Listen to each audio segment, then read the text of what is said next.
guys, and welcome back to my channel or page, depending on what you're watching this on.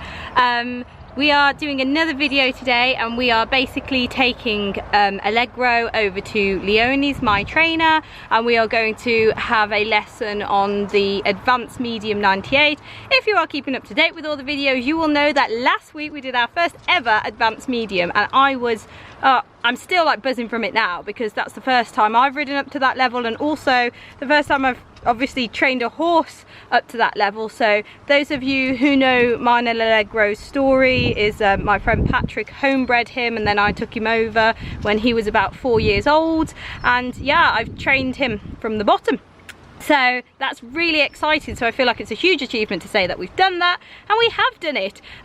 You might not have seen our results in the last video because due to COVID we couldn't get our scores straight away, but we actually got 63.33%, which I was just ecstatic with, because I was sure, because of the mistakes we made, I thought, oh god, he's gonna get like 56%. Oh god, please just let him get 60% and I'll be happy with that. But he didn't. He got an amazing score, and it also proves to me that he can score so much higher, because that was with mistakes, and I know he can get a clear round because I've done it at home.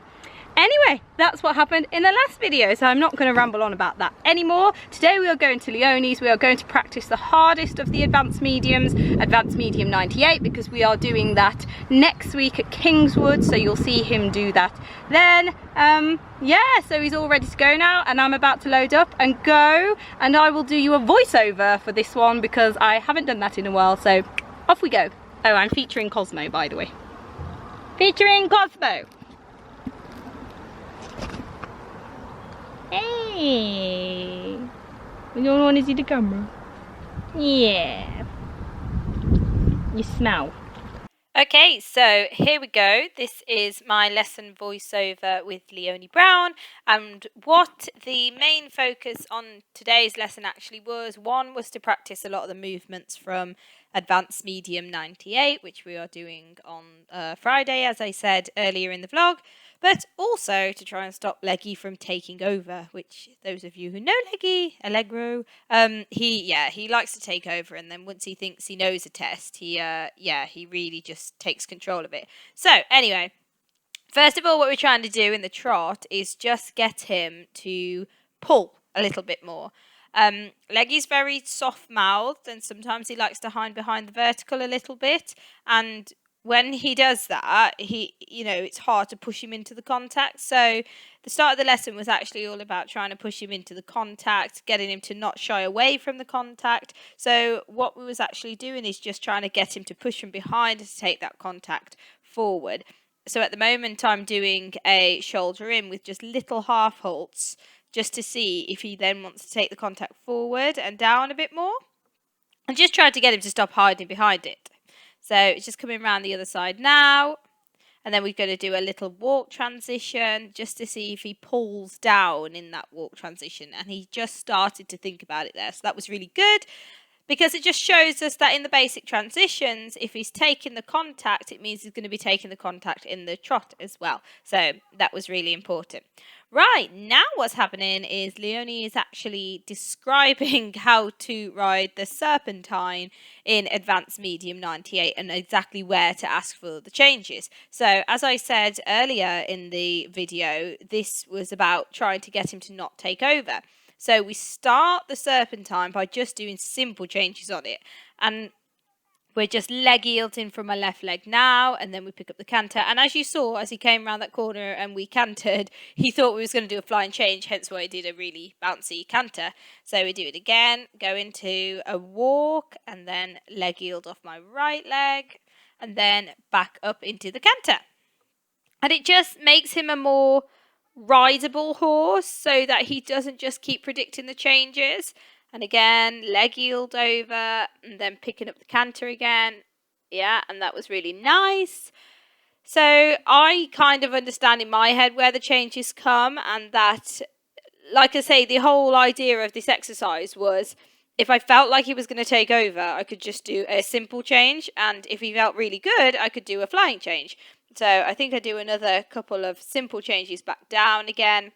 And all this time I'm really focusing on how to ride the serpentine, because not only do you get a mark for your... Oh, we did a flying change then. That was nice. Not only do you get a mark for your flying changes, but you get a mark for 1, the quality of your canter, and 2, the accuracy of your serpentine. So it's really important to not let your shapes go just because you're at the higher level. You still got to ride things really accurately. It can't just be about doing the advanced stuff. So I think we start to introduce the flying changes a bit more here. But again, I try not to do the whole serpentine with flying changes, because that's when he just completely takes control. See, like there, I should have made him wait a little bit more. He just did it a bit early. So then we come and do another change, and he does that one nicely. And I also like to add that those left to right changes have become so much better, because he used to do that kung fu leg thing. And he still does it a little bit, but he definitely doesn't do it as much as he used to. So back up and back down on the serpentine.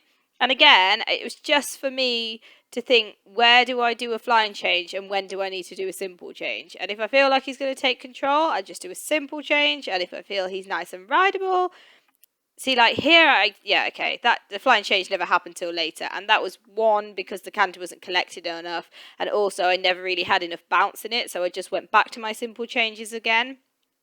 I just forgot about all the collection, really. There's a lot to think about when you've got to be doing a serpentine and flying changes, and my brain just kind of turned to mush temporarily. So I was like, right, Zara, get back onto the simple changes, and now I come back down and do the serpentine with the flying changes again.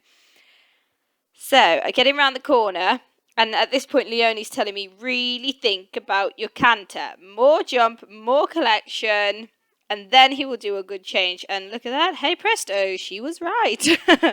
So it's really important to make sure the quality of the canter is good, or else you just can't get the changes. So like now I'm thinking, jump into the change. Yeah, lovely. And then I think I don't do the simple change, flying change at the end, because he did those 2 really nice. So we just then backed off the serpentines, because he's doing them nice. Okay, so on to the half pass work in this test. You have to basically do a half pass right the way across the diagonal. And as always, Leggy was taking control. So we are doing travers against the long side. But we are going travers and then straighten him up, and then travers and then straighten him up, just so I know that I can control all of him and he's listening to me and not just taking control. So, and the other thing, it just puts him in a position where he's not thinking ahead of me, because he doesn't know what I'm going to ask him. So like now we go across the diagonal line and we actually ask for a medium canter, and he thought we was going to ask for a half pass, but we're not.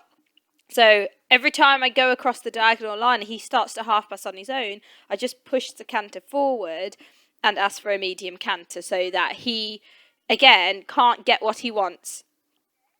So going across this side now, we start in a little bit of a medium canter, sending forward, and don't take control, because now we're actually going to do a half pass. So I keep the bend, right leg comes back, push him into a half pass.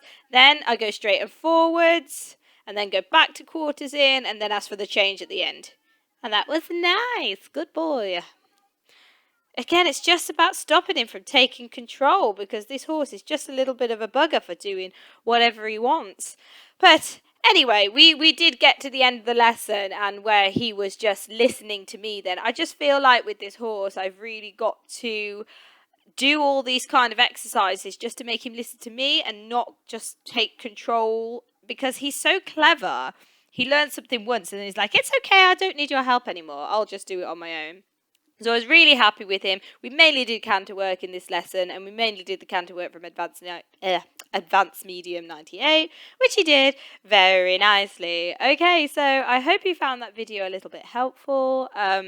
Again, even if you're not doing the higher level work, this was all about stopping your horse from taking control. So, you know, even if you're at the lower level, if your horse is starting to take control in anything, don't let them get away with it. Start to change things up a bit so that they don't think that they can just do what they want. So, as always, if you've enjoyed the video, please share it, give me a thumbs up, and leave me a comment if you enjoyed it. And I will see you for the next one.